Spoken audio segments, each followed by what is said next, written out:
Bonjour à tous, nous continuons notre survol de la Bible afin de comprendre le fil rouge qui traverse toute la Bible et ce que Dieu attend de moi. Alors je vous invite à voir les vidéos précédentes si vous ne les avez pas vues pour bien comprendre ce qui sera dit dans cette vidéo.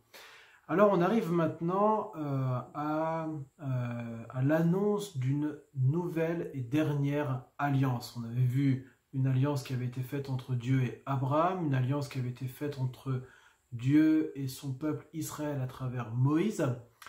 Et nous arrivons maintenant donc dans cette annonce d'une autre alliance qui va arriver.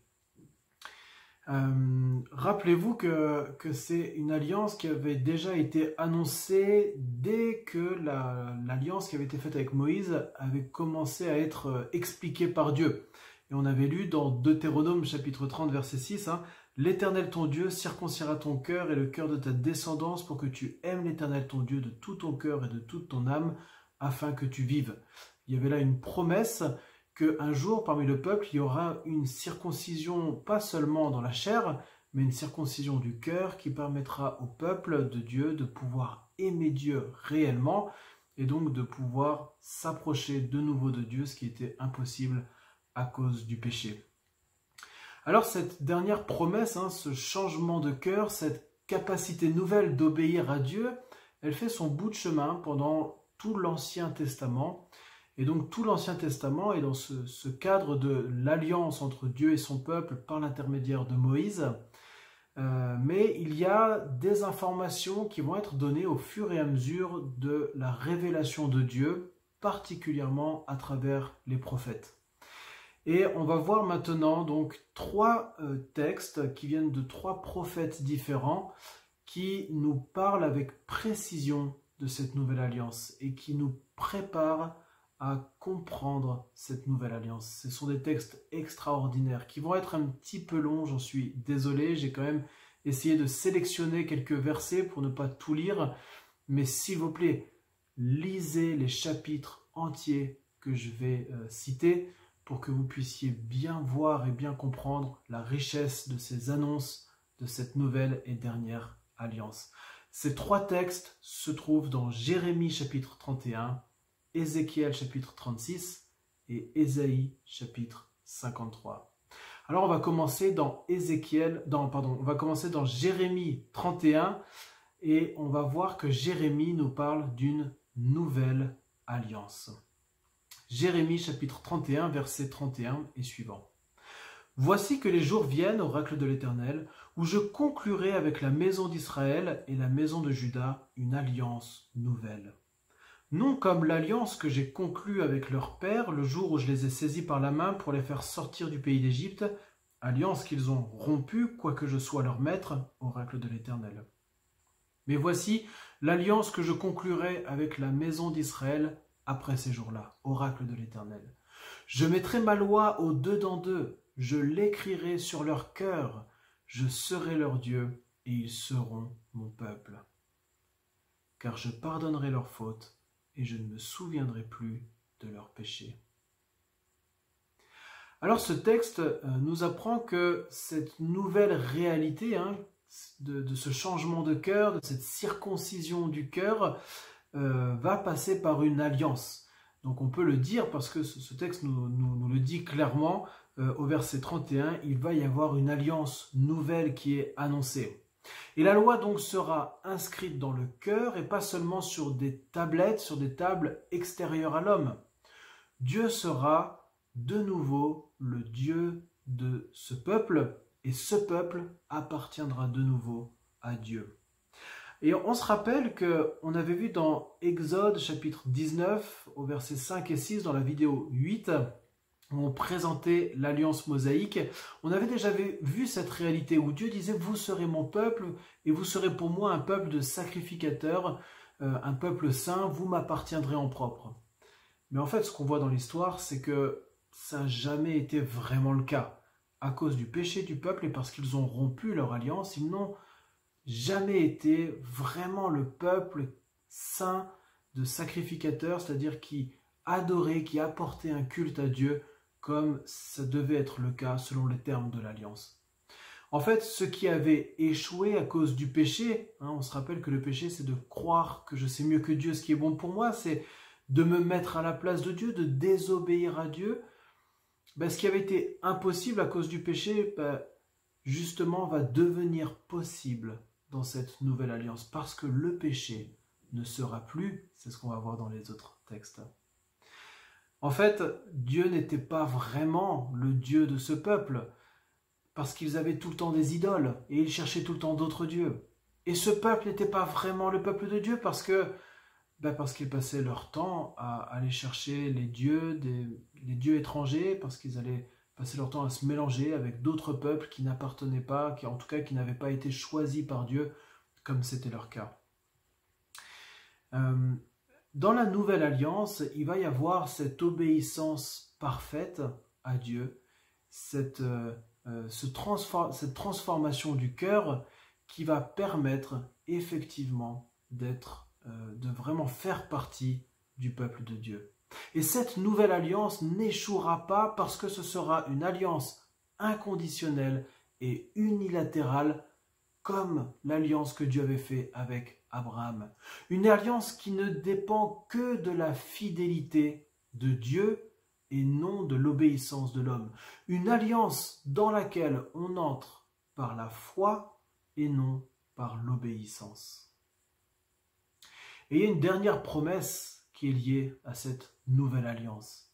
C'est que Dieu pardonnera les fautes et ne se souviendra plus du péché.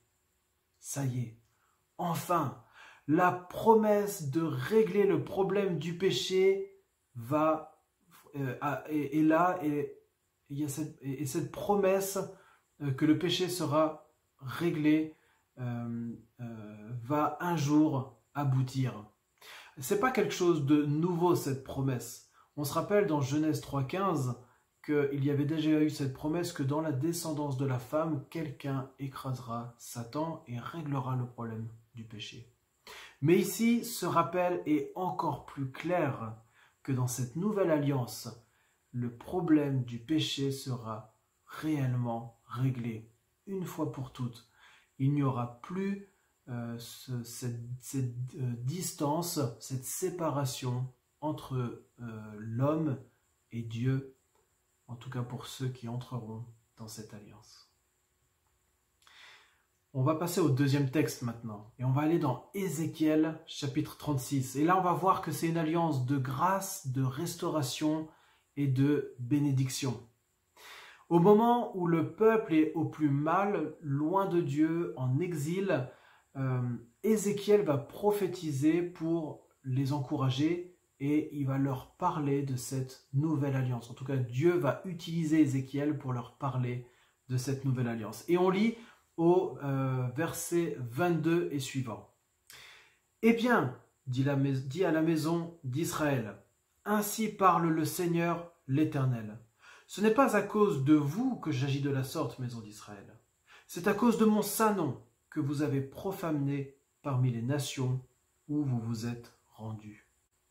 Je ferai sur vous l'aspersion d'une eau pure et vous serez purifiés. Je vous purifierai de toutes vos souillures et de toutes vos idoles. Je vous donnerai un cœur nouveau et je mettrai en vous un esprit nouveau. J'ôterai votre cœur de chair, j'ôterai de votre chair le cœur de pierre et je vous donnerai un cœur de chair. Je mettrai mon esprit en vous et je ferai que vous suiviez mes prescriptions et que vous observiez et pratiquiez mes ordonnances. Vous habiterez le pays que j'ai donné à vos pères, vous serez mon peuple et je serai votre Dieu. Je vous sauverai de toutes vos souillures. J'appellerai le blé et je multiplierai, je ne vous enverrai plus la famine. Je multiplierai le fruit des arbres et le produit des champs, afin que vous ne subissiez plus le déshonneur de la famine parmi les nations. » On retrouve ici les promesses de changement de cœur qu'on avait déjà trouvées dans Deutéronome chapitre 30 et qu'on a retrouvées aussi dans Jérémie 31. Et on voit que ce changement va se faire dans le cadre donc d'une alliance, mais une alliance de grâce. Au verset 22, Dieu dit qu'il ne fait pas cette alliance parce que les hommes, l'humanité le méritent, ou parce qu'ils auraient suffisamment souffert, ou parce qu'ils auraient, été suffisamment bons aux yeux de Dieu, mais il le fait à l'égard de son saint nom. Il va éradiquer le mal de sa création. On voit vraiment que c'est Dieu qui est l'acteur de cette alliance, et il va le faire par pure grâce. Ensuite, on voit dans ce texte deux éléments nouveaux sur cette alliance. Premièrement, on voit qu'il va y avoir une purification, verset 25. Il va y avoir un pardon des péchés. On l'avait déjà vu, mais là, il y a un terme très important qui est la purification. L'être humain va devenir pur. Et puis, il y aura la présence de l'Esprit de Dieu dans chaque être humain qui entre dans cette alliance. Je serai leur Dieu, ils seront mon peuple. Et là, ce n'est pas simplement des paroles où Dieu dit j'habiterai au milieu de vous dans une maison, dans un temple, où ce sera seulement une manifestation de ma gloire que vous pourrez voir de temps en temps, ou que certains d'entre vous, les sacrificateurs, pourront voir, ce qui était le cas dans l'ancienne alliance. Dans cette nouvelle alliance, chaque personne qui entre dans cette alliance sera le temple de Dieu, rempli de Dieu. Et il y aura aussi un âge d'or où le péché et le mal ne seront plus. Quelle belle promesse qu'il y a ici dans Ézéchiel chapitre 36. Et on va voir maintenant notre dernier texte, et on va aller donc dans Ésaïe chapitre 53, et on va voir que cette alliance va être scellée non pas par des animaux tués, comme pour Abraham, non pas écrite sur des tables de pierre, comme pour Moïse, mais cette alliance va être scellée par un serviteur souffrant. Ésaïe chapitre 52 verset 13 nous parle de ce serviteur. Voici mon serviteur. Et puis après, au chapitre 53 verset 3, il est écrit: ce serviteur est méprisé et abandonné des hommes, homme de douleur et habitué à la souffrance. Semblable à celui devant qui l'on se voile la face, il était méprisé. Nous ne l'avons pas considéré. Certes, ce sont nos souffrances qu'il a portées, c'est de nos douleurs qu'il s'est chargé. Et nous l'avons considéré comme atteint d'une plaie, comme frappé par Dieu et humilié. Mais il était transpercé à cause de nos crimes, écrasé à cause de nos fautes. Le châtiment qui nous donne la paix est tombé sur lui, et c'est par ses meurtrissures que nous sommes guéris. Nous étions tous errants comme des brebis, chacun suivait sa propre voie, et l'Éternel a fait retomber sur lui la faute de nous tous. Il a été maltraité, il s'est humilié et n'a pas ouvert la bouche. Semblable à l'agneau qu'on mène à la boucherie, à une brebis muette devant ceux qui la tondent, il n'a pas ouvert la bouche. Il a été emporté par la violence et le jugement dans sa génération. Qui s'est soucié de ce qu'il était retranché de la terre des vivants? À cause des crimes de mon peuple, de la plaie qui les avait atteints, on a mis sa tombe parmi les méchants, son sépulcre avec les riches. Quoiqu'il n'ait pas commis de violence et qu'il n'y ait pas eu de fraude dans sa bouche, il a plu l'Éternel de le briser par la souffrance, après s'être livré en sacrifice de culpabilité. Il verra une descendance et prolongera ses jours, et la volonté de l'Éternel s'effectuera par lui. Après les tourments de son âme, il rassasiera ses regards par la connaissance qu'ils auront de lui. Mon serviteur juste justifiera beaucoup d'hommes, il se chargera de leurs fautes. C'est pourquoi je lui donnerai beaucoup d'hommes en partage. Il partagera le butin avec les puissants, parce qu'il s'est livré lui-même à la mort et qu'il a été compté parmi les coupables, parce qu'il a porté le péché de beaucoup et qu'il a intercédé pour les coupables. Ce texte nous parle d'un serviteur souffrant. Et ce serviteur sera méprisé, abandonné. Il souffrira dans l'inconsidération de tous pour porter nos douleurs, nos péchés. Il sera transpercé à cause de nos crimes. Il subira un châtiment venant de Dieu qui nous donnera la paix avec Dieu. Il prendra la faute de tous les hommes sur lui, alors que lui n'a jamais commis aucune faute. Il ne se défendra pas, il sera même volontaire pour devenir un sacrifice de culpabilité. Il sera comme un agneau, faible, pur, qui ne mérite pas le supplice de la mort. Il sera entouré de méchants lors de sa mort, alors qu'il n'aura jamais commis aucune violence, aucun péché. Dieu prendra même plaisir à le briser par la souffrance.